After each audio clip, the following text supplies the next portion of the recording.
You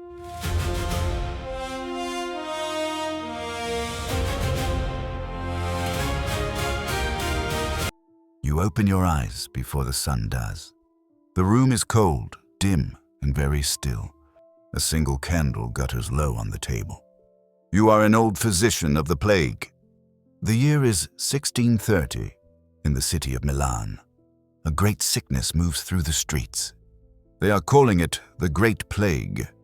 You lie beneath a heavy woolen blanket. Your old bones ache against the morning chill. You sit up slowly and rub your tired face. Your beard has long since turned to gray.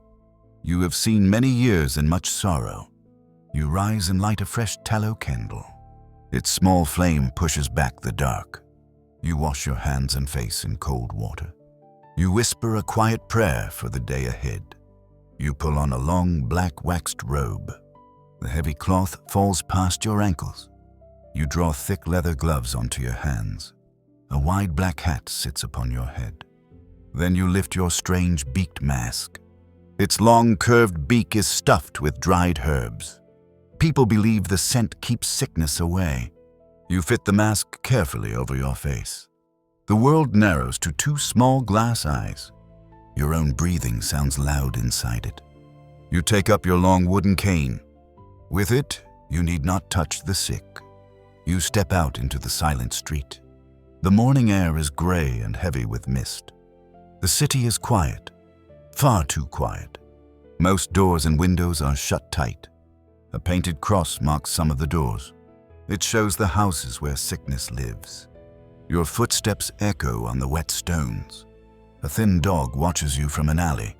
A distant church bell tolls slowly. It counts the souls lost in the night. You walk toward the poorer quarter first. The narrow lanes twist between tall houses. Laundry hangs forgotten between the windows. A cart rolls slowly ahead of you in the gloom. Two men in masks walk beside it. They are gathering those who did not survive. You bow your head as they pass. You reach the house of your first patient. You knock upon the door with your cane. A frightened woman opens it a crack. She lets you into the dim, close room. Her husband lies upon a low bed. He is feverish, pale, and very weak. You study him from a careful distance. You do not lean too near his face. You point your cane to check his pulse. You ask the woman about his symptoms. She answers softly, twisting her apron. You mix a tonic of herbs and wine. You tell her how often he must drink it. You know it may not be enough, but you offer her what comfort you can. You tell her to keep the room aired. You tell her to boil the water she uses. She nods, grateful for any guidance. You leave a small vial upon the table. Then you step back out into the street.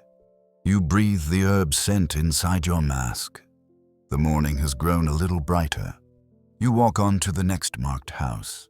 Inside, an old woman lies alone. She has no family left to tend her. You sit with her a while in silence. You hold her hand through your thick glove. You speak to her in a low, calm voice. You tell her she is not forgotten. Her breathing slowly grows more peaceful. When you leave, the street is brighter still. By midday, you pause to rest at a fountain. You lift your mask just enough to drink. The water is cool against your dry lips. You eat a little bread and dried fruit. You watch the empty square before you. Once it was full of merchants and song. Now only a few hurry quietly across it. You lower your mask and rise again. There is still much work to be done. You visit house after house through the day. Some you can help and some you cannot. You carry both the living and the lost. You record each name in a small book. The list grows longer than you would like. The afternoon light turns thin and golden. Your back aches beneath the heavy robe.